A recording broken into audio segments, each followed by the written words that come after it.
Hello and welcome to My Life is Chaos, a video memoir series detailing all the lovely stories from my ridiculous life. Today's story is that time I was every disaster lesbian trope in the book. Um, this story is about when I was in high school. There are no there are no inappropriate details. Um, but it's an awkward story. I hope you enjoy it. My best friend in high school was a girl, and she and I were closer than friends should be. We didn't we didn't do anything physically with each other. And I'm not saying that because I think that there's anything wrong with it, but because this is a story about minors. And I am not going to tell stories about minors that include such details on this channel. So I want everybody listening to know that there is no sex in this story, but there is a lot of love and a lot of teenage awkwardness. Um, my best friend and I had known each other for a couple of years at this point. She and I met at a youth group, and this youth group was kind of like a place for troubled teens. Let's just put it that way. There are a lot of really, really depressed and probably traumatized teenagers in this youth group, and I met her there. And we went to different schools when we met, but after we had known each other for a while, I ended up in a situation where I was going to the same school as her. And everybody in this school was like aggressively trying to date people. And I am conditionally sex repulsed. I don't like sexual contact that there is no buildup to, for myself or like in media that I'm watching it. It makes me uncomfortable, and that's due to trauma. And this is not a trauma channel. This is an entertainment channel. So we're not going to get into that either here. But let's just say that mattered. And it mattered to me that people left me alone. And so my friend and I, we decided that because everybody at this high school was particularly aggressively, mm, I don't want to say aggressively horny because that's wrong. Like they were aggressively hitting on us. And it didn't matter what gender. I myself am an intersex non-binary person. I identify as trans. All of those things were present at this point in my life.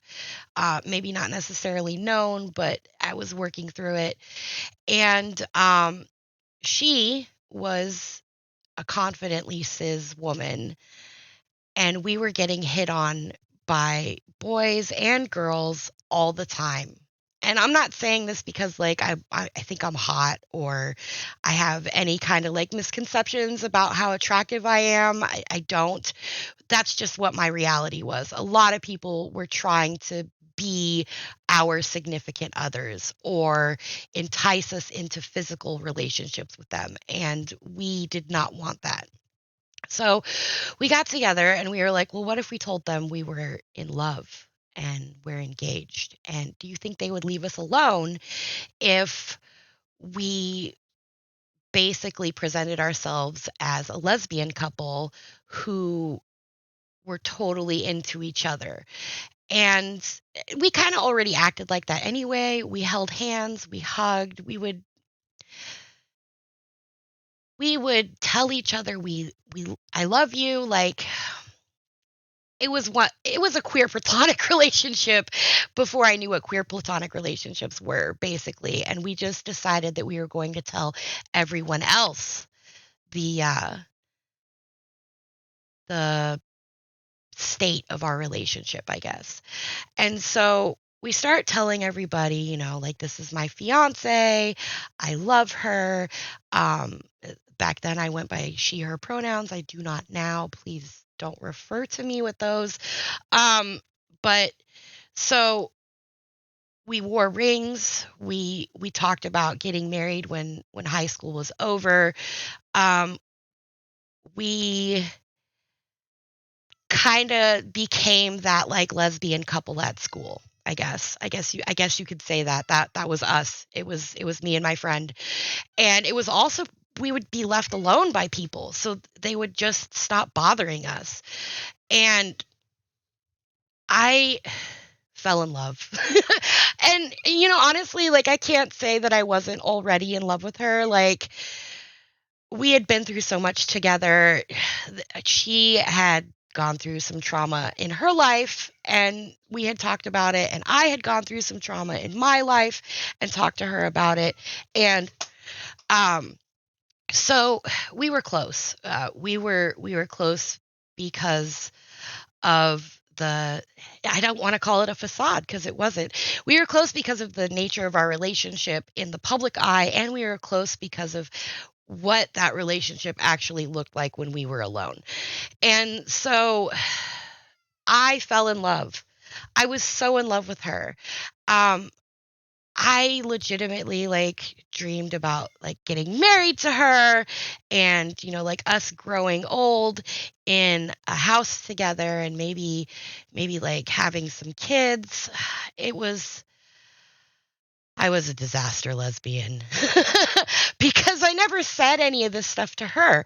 I never told her, this is how I feel. I love you. I want to be with you. You are my everything. Those words were never officially stated to her by me in private. We said things like that in public because, we had convinced ourselves that this was a fake relationship. And so we played the role in public, but for me it wasn't playing. And one day we were at a mutual friend of ours' house and she was in the back room talking to our mutual friend, and I missed her. So I went looking for her and I heard a part of the conversation that I definitely should not have heard. Um, it wasn't for me to hear those things, and it hurt my feelings. And what I heard was my friend talking to our friend about how in love with me she was.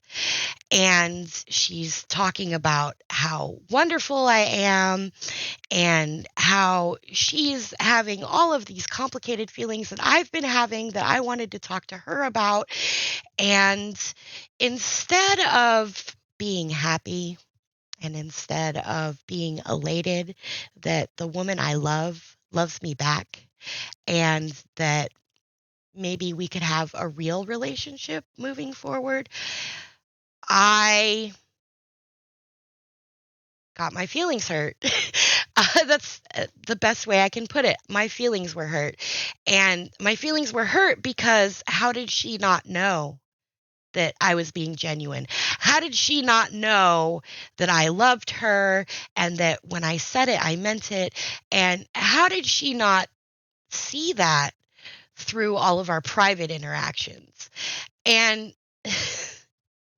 again, total disaster lesbian, because if I had just stopped for a moment and thought, she's having the same insecurities that you are. She is just as worried that you are committed to the farce and that it is farce for you as you are with her, and that you can bond over this. And this can be the thing that glues you together in a relationship that's more substantial than just telling everybody we're together so they leave us alone. I didn't do that. Um, I freaked out and I left. And we didn't talk for months after that. I literally ran away. I became a runaway. And I didn't see or speak to her for a long time. And when we finally did catch back up with each other, she had moved on romantically and we didn't really talk about it. And to this day, I still wonder what would have happened if I had not been such a cliché. Um, I'm happy now. I'm married. I have my own little family, but I still every now and then I wonder what life would look like if she and I had had a real no, that was a real relationship. If she and I had had an official relationship. And that's the story of how I was a disaster lesbian. I hope you liked it. I hope it was entertaining. I hope that you were yelling at me um, from your side of the screen just as much as my brain was while I was telling this story because this is a rough one. It's hard when you think about the love that could have been and it makes you feel guilty because like the love that I have now is not inadequate. It's so wonderful. And I end up feeling bad not only because like she and I didn't get to have the relationship that we both wanted, but I also get sad and feel guilty because why am I thinking about this when I am so happy with my husband? So if that's something that you struggle with, if you've got a similar story, just know that you're not alone. And I hope you enjoyed this installment of my ridiculous life.